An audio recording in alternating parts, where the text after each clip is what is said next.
Здравейте хора! Днес ще ви покажа как да си изтеглите RAFT на Windows 7. За целта първо трябва да влезете в компютър. Трябва да влезете в компютър, чакайте да се зареди. Хайде, влезем. И свършвам системата. Увеличавате си екрана и проверяте тук тип на системата 32 битова операционна система. Ако ви е 64 битова операционна система, ще ви кажа пак какво да правите. Само гледайте епизода. И отваряте си това. И влизате в Google. И пишете RAFT Download Developer, ако съм го произнесъл правилно. Съжалявам, ако съм го произнесъл грешно. Сега ще видим. Влизате в най-горното от itch.io и цъкате Download Now.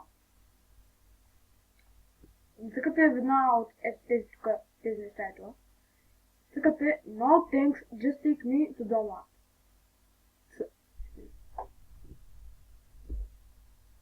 И ако сте 64 битова операционна система, цъкате Win64.zip. Ако сте 32 битова операционна система, цъкате Win32.zip. И аз нали съм 32, ще изтегля първото, защото е. И така пъти почва да се изтеглям. Чакаме да се изтеглям. За целта аз ще спра на пауза и се запаша по видеото. И така вече са изтеглям. Вече са изтеглям. И като отворите файла, ви изкача ето това. Отваряте го. И цъкате Extract to. И го нагласяте да е на работния пулт, десктопа. И цъкате ОК. И сега се инсталира. Да се инсталира. Чакай.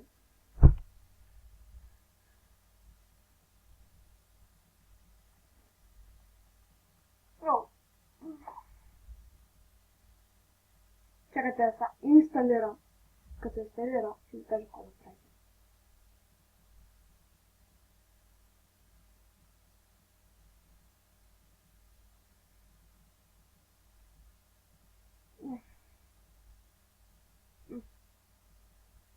Чакайте.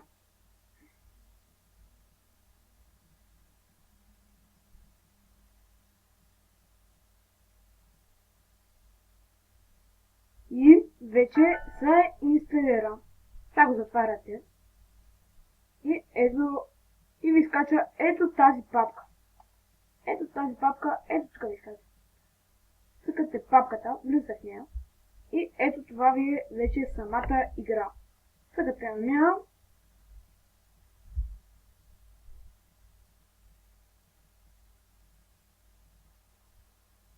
Сега тя се отвори. И ето, отвори съм. И тук трябва да се направите настройката на Fast Test. Ако искате, може да е на Simple. Аз на Fast Test е малко по-добре водата. И цъкате Play, но аз няма цъкам Play. Като цъкнете Play, вие вече почвате да играете.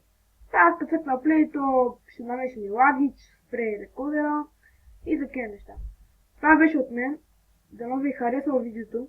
Моля, абонирайте се.